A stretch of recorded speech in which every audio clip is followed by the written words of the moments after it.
പിതാവിന്റെയും പുത്രന്റെയും പരിശുദ്ധാത്മാവിന്റെയും നാമത്തിൽ ആമേൻ. എൻ്റെ പ്രിയപ്പെട്ടവരെ, ഇന്ന് സെപ്റ്റംബർ 16 ചൊവ്വാഴ്ച.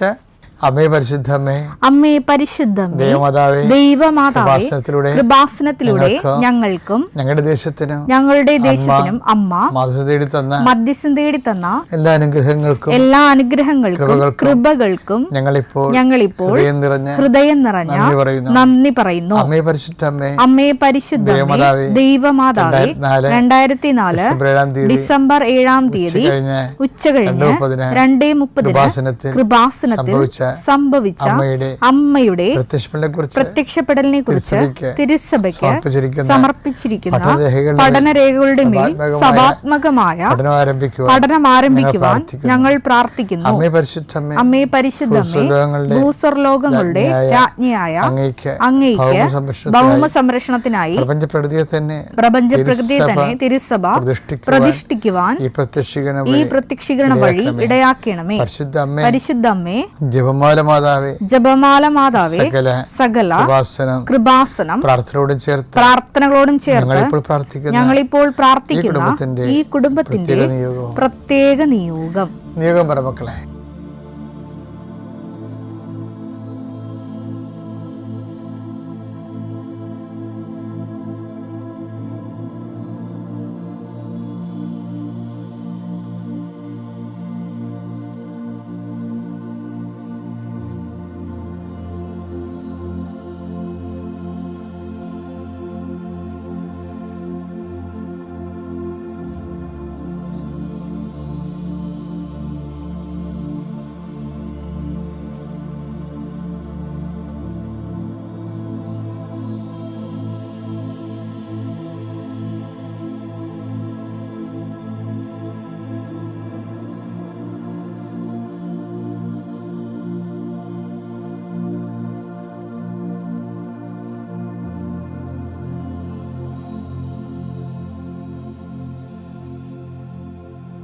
അമ്മയുടെ പ്രത്യക്ഷീകരണത്തിന്റെ ഈ അനുഗ്രഹവേളയിൽ ഞങ്ങൾക്ക് സാധിച്ചു തരുവാൻ കനിയണമേ.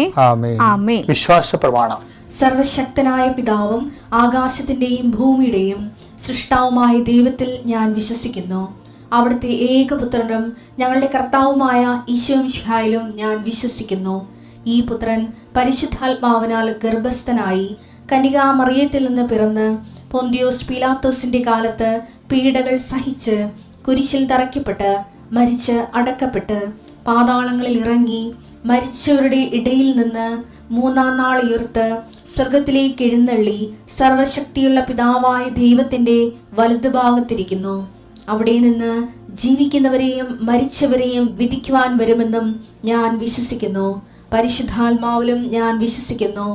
വിശുദ്ധ കത്തോലിക്കാ സഭയിലും പുണ്യവാന്മാരുടെ ഐക്യത്തിലും പാപങ്ങളുടെ മോചനത്തിലും ശരീരത്തിന്റെ ഉയർപ്പിലും നിത്യമായ ജീവിതത്തിലും ഞാൻ വിശ്വസിക്കുന്നു. ആമേൻ.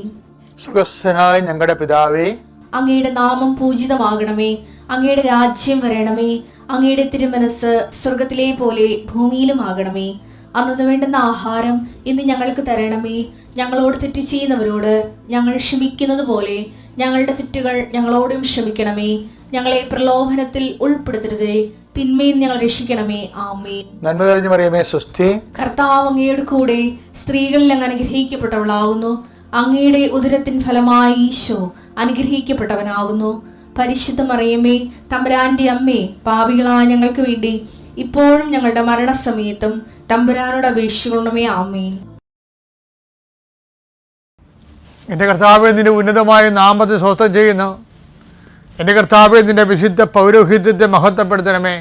കർത്താവേ, തൊഴിലില്ലാത്തവർക്ക് വേണ്ടിയും തൊഴിൽ നഷ്ടപ്പെടാൻ പോകുന്നവർക്ക് വേണ്ടിയും വിസ പ്രോസസ്സിംഗ് ഇരിക്കുന്നവർക്ക് വേണ്ടിയും വിസ പുതുക്കി കിട്ടാത്തവർക്ക് വേണ്ടിയും പ്രാർത്ഥിക്കുന്ന കർത്താവേ, സ്ഥലം വിറ്റുമാറാനുള്ളവർക്ക് വേണ്ടിയും അതുപോലെ തന്നെ സ്ഥലങ്ങൾ പ്രമാണം ചെയ്യാൻ ഭാഗോടമ്പടി പ്രമാണം ചെയ്യാനും വിൽപ്പത്രങ്ങൾ പ്രമാണം ചെയ്യുന്നതിന് വേണ്ടിയും കർത്താവേ, അത് നടപ്പിൽ വരുന്നതിന് വേണ്ടി പോകുന്ന തടസ്സങ്ങൾക്ക് പരിഹരിക്കപ്പെടുന്നതിന് പ്രമാണ സംബന്ധമായ എല്ലാ തടസ്സങ്ങളും പരിഹരിക്കുന്നതിന് വേണ്ടിയുള്ള നിൻ്റെ യാത്രകൾ, ഗവൺമെൻറ് ഓഫീസുകളിലേക്കുള്ള യാത്രകൾ, ആ വില്ലേജ് ഓഫീസിലേക്കുള്ള യാത്രകൾ, അക്ഷയയിലേക്കുള്ള യാത്രകൾ, ഇങ്ങനെ നിനക്ക് ആവശ്യമായ സർട്ടിഫിക്കറ്റുകൾ നേടിയെടുക്കാൻ വേണ്ടിയുള്ള നിൻ്റെ തത്രപ്പാടുകൾ എല്ലാം നീ അനുഗ്രഹിക്കട്ടെ. ഏതെങ്കിലും നിയമപരമായിട്ട് നിനക്ക് നിൻ്റെ ജീവിതം വീട് വെക്കാൻ പറ്റാതിരിക്കുക, പെരമേയാൻ പറ്റാതിരിക്കുക, അങ്ങനെ എന്തെല്ലാം തടസ്സങ്ങളുണ്ടൊക്കെ ഉണ്ടെങ്കിൽ പിടക്ക് നമ്പർ കിട്ടാതിരിക്കുക, അങ്ങനെ എന്താണ് നീ അനുഭവിക്കുന്ന പ്രയാസം?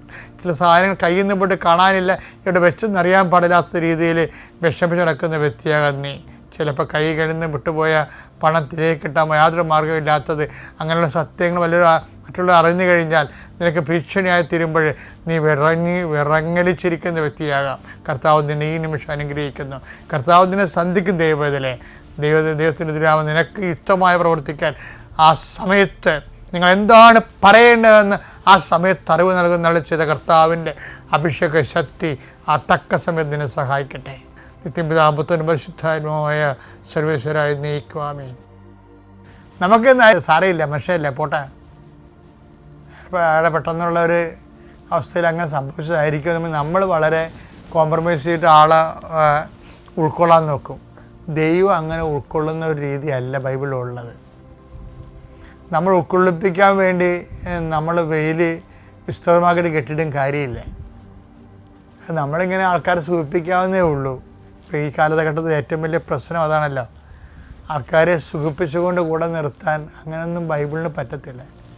അന്നാളുകളിൽ കർത്താവ് പറഞ്ഞിട്ടില്ല, അന്നാളുകളിൽ കേൾവിക്ക് ഇമ്പമുള്ളവരെ അവർ വിളിക്കുമെന്ന് പറഞ്ഞിട്ടില്ലേ. അതിൽ കേൾവിക്ക് ഇമ്പമുള്ളവരെ, ആൾക്കാർക്ക് പ്ലീസിങ് ആയിട്ട് ആൾക്കാരോട് സംസാരിക്കുന്നവരെ, സ്വപ്പിട്ട് സംസാരിക്കുന്നവരുണ്ട്.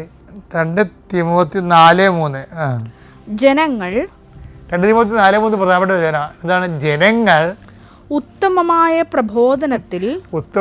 പ്രബോധനത്തിൽ സഹിഷ്ണുത കാണിക്കാത്ത കാലം വരുന്നു. സഹിഷ്ണുത അപ്പം ഇങ്ങനെ പല്ലിറുമ്പവരെ ഉത്തമ പ്രബോധം വരുമ്പോൾ അവർ തലതിരിക്കും, അത് കീഴ്പ്പെട്ട് നോക്കിയിരിക്കും, അല്ലെങ്കിൽ അവോയ്ഡ് ചെയ്യും. സഹിഷ്ണുത കാണിക്കാത്ത കാലം വരുന്നു.